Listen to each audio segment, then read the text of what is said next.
दोस्तों, जब कभी स्पोर्ट्स की दुनिया, खासकर जब फुटबॉल की बात की जाती है तो दो नाम बड़े ही मशहूर हैं। एक तो है रोनाल्डो और दूसरा है नेमर जूनियर। नेमर जूनियर एक इंटरनेशनल लेवल के खिलाड़ी हैं जो कि one of the best players की लिस्ट में भी शामिल हैं। इन्हें 2 बार best South American footballer of the year का अवार्ड भी मिला है और इनका total net worth 222 million pounds 222 million pound का है, जो कि अरबों में है। नेमर जूनियर की एक बड़ी ही खास आदत है कि वो फुटबॉल स्टेडियम में मैच के दौरान इंटरव्यूज़ में बहुत ही ज़्यादा परमेश्वर को महिमा देते हैं। यदि वो कोई मैच जीतते हैं तो उसके लिए सबसे पहले यीशु मसीह का धन्यवाद करते हैं। और यही यीशु नाम से बहुत सारे लोग ऐसे हैं जिनको बहुत ही ज़्यादा प्रॉब्लम होती है, इसलिए अब कुछ लोगों ने उन्हें 5 मिलियन पाउंड वादा किया है कि वो आगे से यीशु मसीह का नाम ना लें। तो बेसिकली उनके साथ एक डील की जा रही है कि तुम कभी आगे से यीशु मसीह का नाम नहीं लेना और इसके लिए हम आपको 500 करोड़ से भी ज़्यादा पैसे देने के लिए तैयार हैं। और दोस्तों, ये एक कॉन्ट्रैक्ट हो चुका है उनके साथ कि अब वो आगे से कभी यीशु का नाम नहीं लेंगे। एक लीगल कॉन्ट्रैक्ट, कानूनी रूप से एक कॉन्ट्रैक्ट बना लिया गया है उन्हें 500 करोड़ से भी ज़्यादा रुपए देकर।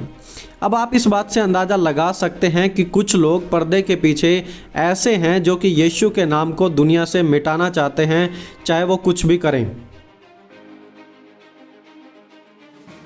नेमर जूनियर उनके मसीह विश्वास के लिए बहुत ही ज़्यादा फेमस हैं और एक बहुत ही एक्सपेंसिव खिलाड़ी हैं। वो स्टेडियम में ऐसे बैंड लगाकर जाते थे जहां पर लिखा था कि 100% जीसस, और इनके द्वारा लोगों तक मसीह संदेश पहुंचाते थे। और ऐसा उन्होंने सिर्फ एक बार नहीं किया, वो बार बार ऐसा करते रहते थे और उस यीशु के नाम से बहुत सारे लोगों को प्रॉब्लम होने लगी।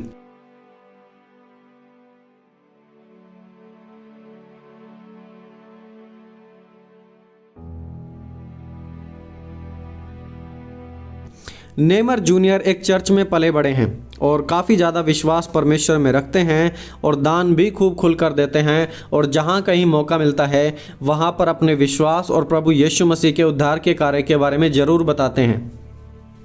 लेकिन फिर एक सवाल उठता है कि क्यों कुछ लोग उन्हें मिलियंस ऑफ पाउंड्स देकर उन्हें चुप रखना चाहते हैं। दोस्तों, ऐसा लगता है कि उनकी फ्रीडम ऑफ स्पीच को अब दबाया जा रहा है और लोग उन्हें अच्छे से यीशु के नाम को नहीं बोलने देना चाहते, और पर्दे के पीछे एक बहुत ही बड़ी गड़बड़ हो रही है जिससे हम सब अनजान हैं। आज तक इससे पहले हमने कभी ऐसा नहीं सुना कि यीशु का नाम ना लेने के लिए लोग किसी को पैसे दे रहे हैं।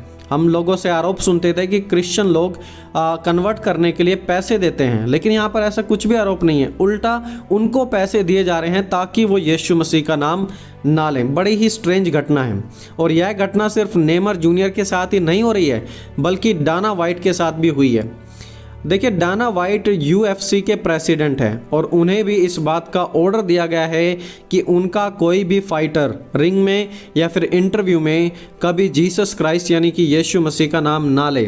Just won the biggest fight of your career. America doesn't want to hear your thoughts on Jesus. Just won the biggest fight of your career. America doesn't want to hear your thoughts on Jesus.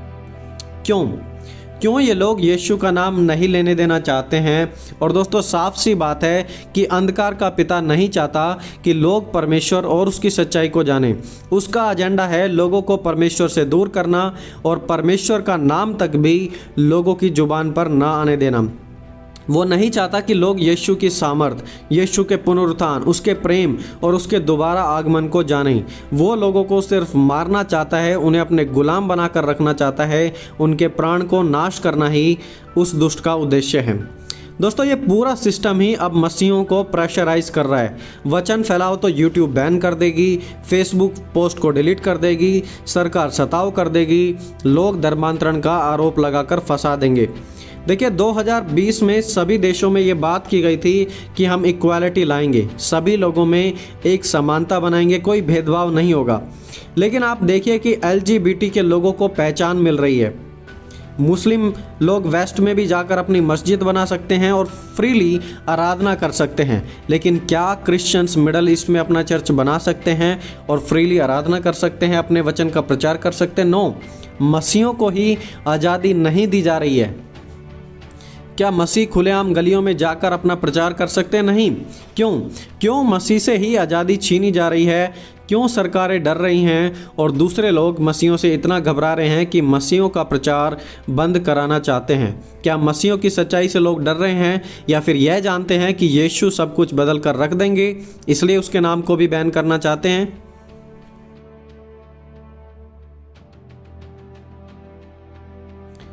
देखिए, हम तालिबान को क्यों बुरा कहते हैं? क्योंकि वो लोगों को मार रहे हैं, महिलाओं को टॉर्चर कर रहे हैं। हम हिटलर को क्यों बुरा कहते हैं? क्योंकि हिटलर ने जो किया वो बुरा था, बेकसूर यहूदियों को उसने मारा।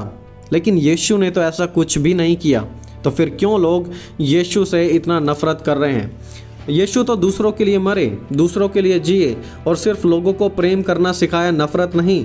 और फिर भी लोग उनसे इतनी ज़्यादा नफरत कर रहे हैं। It doesn't make any sense, right? दोस्तों, प्रभु यीशु ने खुद इस बात का प्रमाण दिया था, यह कहकर कि लोग उनसे बैर करेंगे। उन्होंने कहा, उन्होंने मुझसे व्यर्थ में बैर किया। अगर आप भी यीशु से नफरत करते हैं तो एटलीस्ट बताएं कि आप यीशु से आखिरकार क्यों इतनी नफरत करते हैं।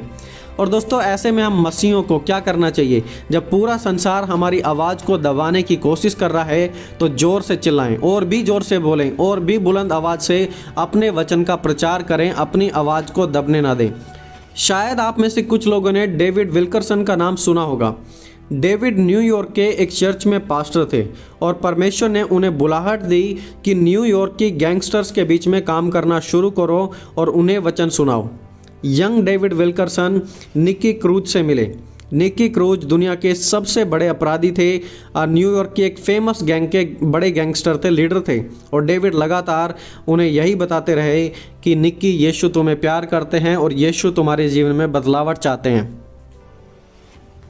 और फिर एक दिन निकी क्रूज ने गुस्से में आकर डेविड के गले पर एक चाकू रख दिया और कहा, अगर एक बार और तुम इस यीशु का नाम मेरे सामने लोगे तो मैं तुम्हारे गले को काट दूंगा। डेविड ने कहा, निकी क्रूज, तुम मेरे गले को काट सकते हो, मेरे शरीर के छोटे छोटे टुकड़े कर सकते हो, लेकिन यू नो व्हाट, कि मैं मरने के बाद भी मेरे शरीर की हर एक सांस सिर्फ यीशु का नाम लेगी और कहेगी कि यीशु तुमसे प्रेम करता है, यीशु तुमसे बदलावट चाहता है। और यह सुनने के बाद निकी क्रूज बदल गए।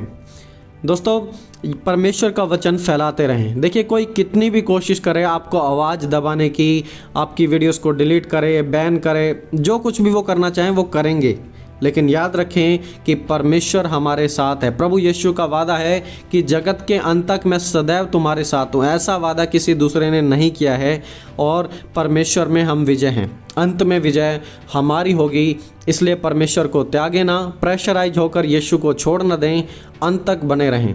अंत में विजय हमारी है और हम अपने परमेश्वर के साथ होंगे।